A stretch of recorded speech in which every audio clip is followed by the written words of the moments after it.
If you have a home that is set up for you to do those things, you are going to be more productive in your day. You're going to have that momentum right in the morning that kickstarts your entire day, and it's just going to be a snowball effect for the rest of it. Whatever your goals are, whatever it is that makes you feel productive, that kind of gives you that oomph in your day, that is kickstarting your day, you're going to carry that forward into your business and your work. Welcome to Spaces Organized and Styled, the podcast, where we dive in deeper, not just into organizing our things, but the emotions that go along with them. I'm Caitlin Adkins, your host, life coach, professional organizer, NLP practitioner, and EFT practitioner.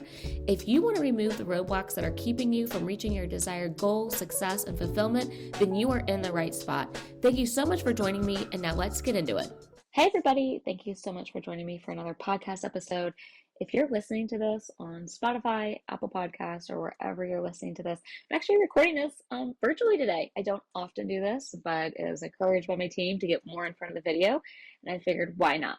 Today I want to talk to you guys about 3 ways that getting organized in your home can either make you money or it can help you in your business. So I've got my notes here, and I wanted to kind of go over some of this because I think it's super important. A lot of people want to get organized because they want their home to be a space that is calming to them. They want to be able to have more family time. Maybe they're overwhelmed by the stress of just walking in the front door and feeling an immense amount of pressure by what their home is bringing them. So they oftentimes avoid it. They don't want to face that issue. They may just want to focus just on their business. I often find that if I'm working with a client, they can either be very organized at home or they can be very organized in their business or work. It's not that they have to own a business, but it's rare to find somebody who's organized in both. And I think that's because people gravitate towards one or the other. So it's important for us to know why it is that getting organized in our home can affect how we work and how it is that our work provides for us and how it is that it can bring us money. So today I want to talk about 3 ways that getting organized in your home can help you. The first is mental clarity. Just imagine for a moment that your home is so organized, it has a system, it has a process, everything has a place that it needs to go into. You know exactly when you're trying to find something, you know exactly where it is. They do say that if you can find something within a minute and a half, you are organized. If it takes you longer than a minute and a half to find something, you're probably not organized at that point. So think about that. If I were to ask you to go find something in your house, how long would it take for you to go find that thing? If it's something that you use frequently, it may take you, just a couple of seconds. And if it's something that you're like, gosh, I haven't seen that thing in years, that's where we're kind of getting at, is this mental clarity. And they do say, I was just in a meeting earlier today, and we were talking about organization in business. It was funny because he said, when you declutter your space, you're also decluttering your mind. Or when you get organized in your space, you're organizing your mind and your thoughts. And it really is true. I can walk into a home and pretty much gauge exactly where that person is. If the home is organized, if it's neat and tidy, if everything has a place, I kind of can gauge where the person is mentally. Where I find people struggle is when a life situation happens, a life event. And this could be something massive. It could be something very small that just kind of like throws us out of whack a little bit. So for example, it could be welcoming a new baby, it could be getting married, it could be getting divorced, it could be loss of a loved one, it could be any number of things. It's just a life event. These things happen. They're not expected. They could be planned. They could be catch us toy off guard and we're not prepared for that. What often happens is that it pulls our attention away from our day-to-day activities. It pulls our attention away from our day-to-day life, and our home and organization kind of fall by the wayside, which means that I come in and help somebody pick up those pieces, put them back into place, especially around life events.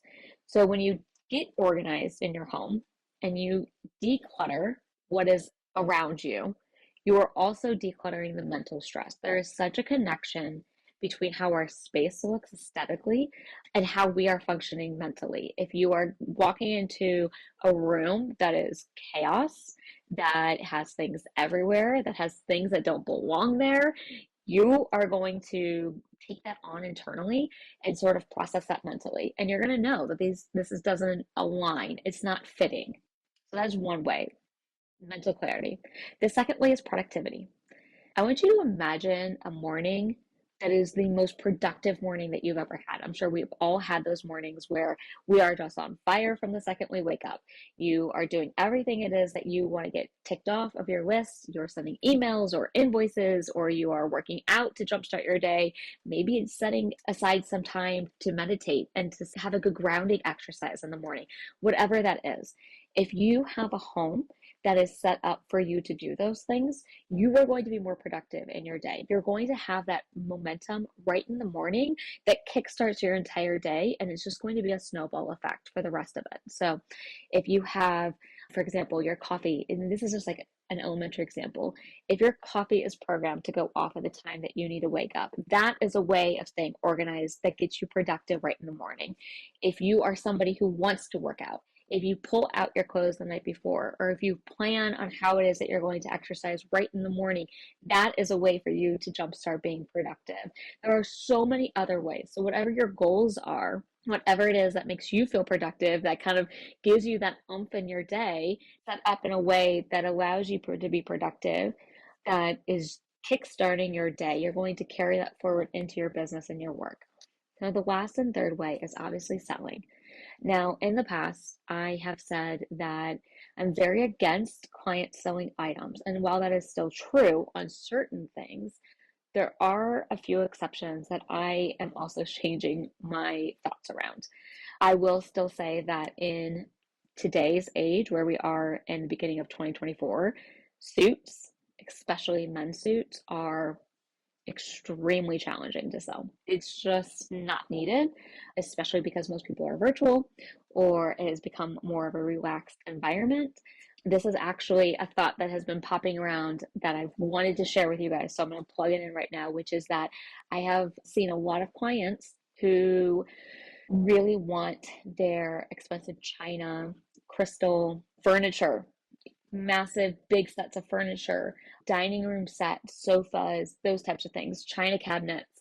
They want to sell them and they're upset when they cannot sell them for either the amount of money that they purchased them for or anywhere even close to that, or they can't sell them at all. That they're just, it's just not moving, that it's not their perceived value of that item, and there's no offers. There's nowhere to sell it. There's no takers. There's nobody who would be able to come and collect that. And they're very disheartened because it did take a lot for them to purchase that, especially if it's like your wedding china. Extremely challenging to try to sell that then and try to make any amount of money off of that, or if it was your grandmother's china or silver.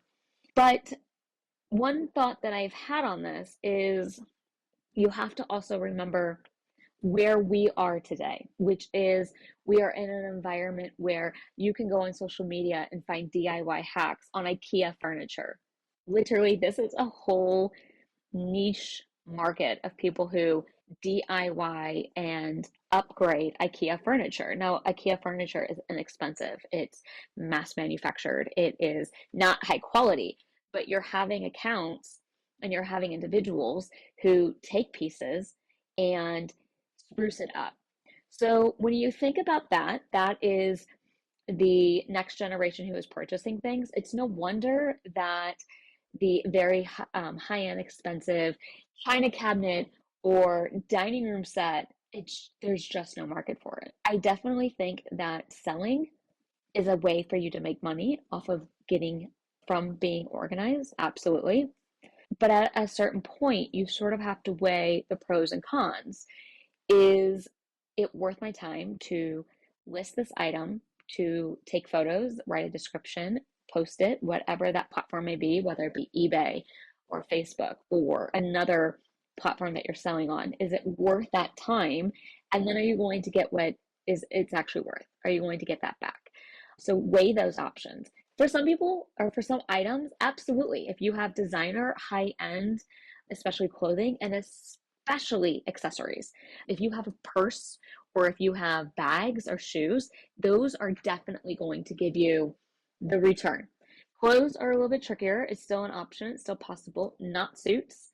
I'm really sorry to say that suits are just, I wish you luck if that's something that you're trying to do, is to sell a suit, because it's extremely challenging. But I mean, other items is definitely an option. The other thing is that by getting organized in the home, you are almost eliminating the possibility of multiple duplicate purchases. Now, I cannot count how many times I've walked into a client's house and we've gotten organized. I'll take, for example, the last client I just did. It was, and this is going to be a whole other separate podcast. It's probably going to be the next one, which is smaller, quote, smaller projects. And this client, well, I don't really want to say it because I don't want to give it all away now. Okay, so I'll do a different one. I'll just give a blanketed statement. I cannot tell you how many times I've walked into a client's house where we have organized. By organizing means putting like with like. For example, a craft room.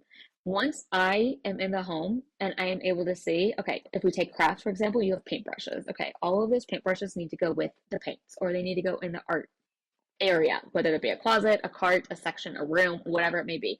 All of it needs to be combined.